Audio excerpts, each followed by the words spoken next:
हमारे मेरे समर्थन में नारे लगा रहे हैं,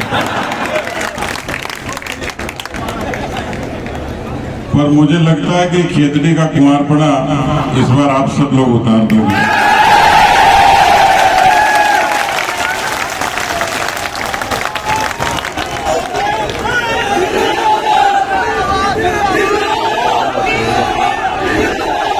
मैं धर्मपाल का बड़ा भाई हूं और डॉक्टर हूं और धर्मपाल इंजीनियर है।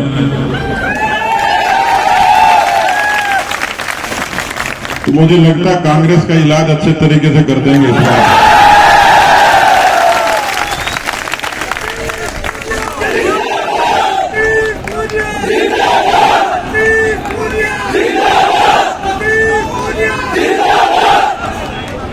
मैं राजस्थान के बहुत सारे हिस्सों में गया हूं,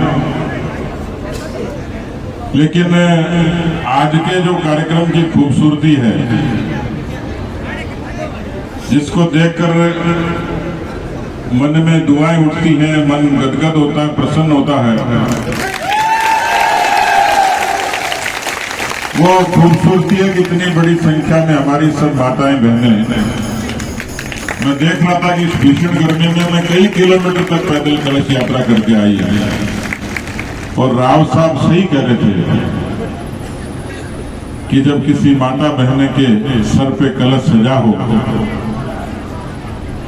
तो उस कलश की दुआएं मंजिल तक पहुंचने से दुनिया की ताकत को रोक नहीं सकती।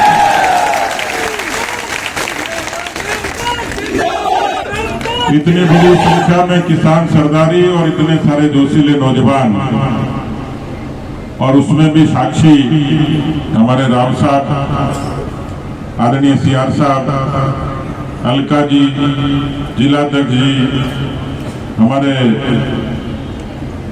बाबर साहब, ये औरंगजेब वाले नहीं है, लोकली हमारे दाबाई जी, हर्षिणी जी, सिरोज जी, सभी लोग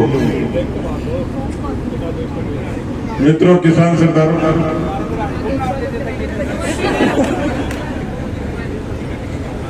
धर्मपाल कह रहा है कि मेरी घरवाली का नाम ले लेना।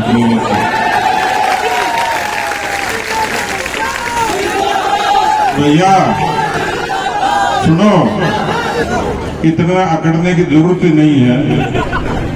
थोड़े दिन में मोदी जी पुरुषों का इलाज करने वाले हैं। 33% आरक्षण होगा तो अपने पीछे पीछे घूमना पड़ेगा। हाँ, आपके लिए खुशखबरी है, कल मोदी की कैबिनेट ने विधानसभा और लोकसभा में 33% महिलाओं के रिजर्वेशन के लिए कैबिनेट ने मोहर लगा दी। मेरे को तो खुद तू कह रहा घरवाली का नाम ले, मेरे को तो खुद को डर लग रहा है कि शाम को घर तक जाऊंगा तो घरवाली कहे कि इस बार मैं लड़ूंगी, तू रहने तो मोदी इलाज कर दे। लेकिन अभी अलका जी कह रही थी, दो सरकारें हैं जो कि माताएं बहनें बड़ी संख्या में बैठी है। एक सरकार तो वो है जिसको 55 साल तक काम करने का मौका मिला, और एक सरकार वो है जिसको कुल 15 साल 16 साल काम करने का मौका मिला। वाजपेयी जी से लेकर मोदी जी तक। मोदी जी वो प्रधानमंत्री हैं देश के, दुनिया के, जो महिलाओं के सम्मान के लिए, महिलाओं के स्वाभिमान के लिए, बात छोटी लगती होगी लेकिन हम गांव के लोग हैं। मैं भी बचपन में अपनी मां को, दादी को, भाभी को देखता था, कितनी जिल्लत की जिंदगी थी, कितनी शर्मिंदगी थी।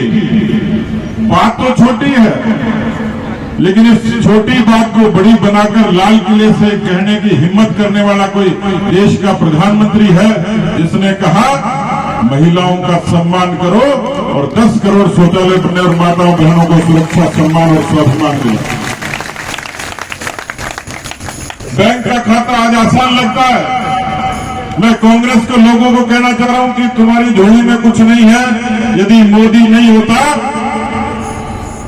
तो 50 करोड़ लोगों के बैंक खाते नहीं होते, उसमें 56% माताओं बहनों के बैंक के खाते हैं। हिंदुस्तान कोरोना से मर जाता मेरे को एक दिन अखबार के एक व्यक्ति ने फोन किया कि मोदी को तारीफ इतनी क्यों करते हो, तो मैंने कहा राहुल गांधी की थोड़ी करूं, वो कोई करिश्मा करेगा तो मैं कर सकता हूं। लेकिन मैंने अखबार वाले को पूछा कि कल्पना करो कोरोना आ गया, राहुल गांधी देश का प्रधानमंत्री बन गया तो देश का क्या होता है। ये तो भला हो मोदी का जिसने टीके बना के सब लोगों को 140 करोड़ को महफूज कर दिया। धुएं से मुक्ति देने का काम मोदी करता है, मकान देने का काम मोदी करता है।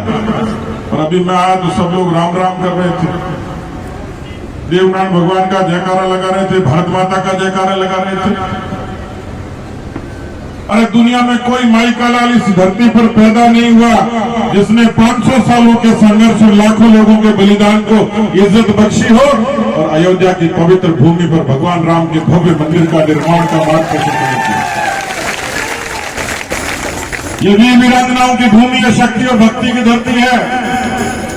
इस खेतड़ी से लेकर राजस्थान की समग्र भूमि से जब कोई किसान इस धरती पर अपना पसीना गिराता है तो ये धरती अन्नपूर्णा होती है। उस किसान के घर में पैदा हुआ कोई लाल जब बंदूक लेकर सीमा पर खड़ा होता तो इस भारत मां की आन बान शान की रक्षा होती है। और इसमें खेतड़ी की पंचायत में भी लोग जिक्र कर रहे थे कोई माई का लाल पैदा होगा क्या जो कश्मीर में तिरंगे को सम्मान के साथ फहराएगा, इन आतंकवादियों पर नकेल डालेगा। शर्त लगती थी, चर्चा होती थी, बहस होती थी। जी हाँ, वो माई का लाल पैदा हुआ, एक नहीं दो हुए नरेंद्र मोदी और अमित शाह, जिन्होंने संसद में कहा भले जिंदगी चली जाए 370 को खत्म करेंगे। और कश्मीर के उस लाल चौक पर तिरंगा फहराकर भारत का मान किया। हम छोटे थे जब कविता सुनते थे चंदा मामा दूर के, कितना दिमाग रहा होगा, कितनी दूरदृष्टि रही होगी, कितना जज्बा रहा होगा। काम तो करामात तो वैज्ञानिकों ने की है, लेकिन उस करामात को कराने वाला सेनापति देश का प्रधानमंत्री है। दुनिया चांद की तरफ देखती थी और इस मोदी ने तो चांद पर भी तिरंगा टिका दिया मित्रों। लेकिन एक सरकार और उस सरकार के तो कहने ही क्या। एक 3 लाइनों की कविता है, आपके समझ में आ जाएगी। डॉक्टर जितेंद्र सिंह जी अभी तो मंत्री नहीं है? अब बने भी कि नहीं? लेकिन अशोक गहलोत के मंत्रिमंडल की कहानी बता रहा हूं, आप सुनना मजा आएगा। एक व्यंग के हास्य के कवि है शैल चतुर्वेदी, उन्होंने कविता लिखी अशोक गहलोत की सरकार के लिए। लिखी तो किसी और के लिए थी, फिट इन पे हो गई। एक नए बड़े मंत्री ने अपने ड्राइवर से कहा आज कार में चलाऊंगा। एक नए बड़े मंत्री ने अपने ड्राइवर से कहा आज कार में चलाऊंगा। ड्राइवर ने कहा हुजूर मैं उतर जाऊंगा। एक नए बड़े मंत्री ने अपने ड्राइवर से कहा आज कार में चलाऊंगा। ड्राइवर ने कहा हुजूर मैं उतर जाऊंगा। ये कार है, सरकार नहीं जो भगवान भरोसे चल जाए। ये अशोक गहलोत की सरकार भगवान भरोसे चल रही है भाई। पहले तो कोरोना ने बचा दिया, 1.5-2 साल के लिए कोरोना है। और आप तो इस बात के साक्षी हो, इन कांग्रेस वालों ने आपको तो मुख्यमंत्री बना ही दिया था। फिर क्या हुआ? कुआरा रख दिया कि नहीं रख दिया? घोटाला कर दिया। 2 मुख्यमंत्रियों के नारे लगे। मेहनत किसी ने की, परिश्रम किसी ने किया।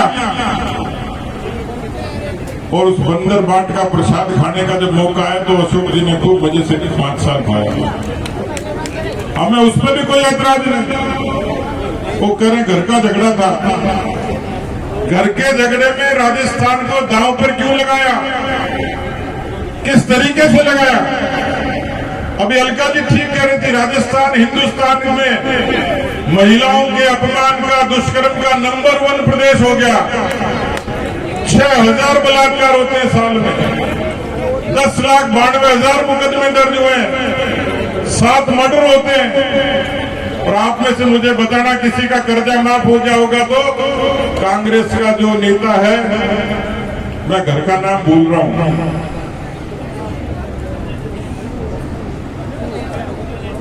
बताओ, 100 रुपए ना भी लेंगे।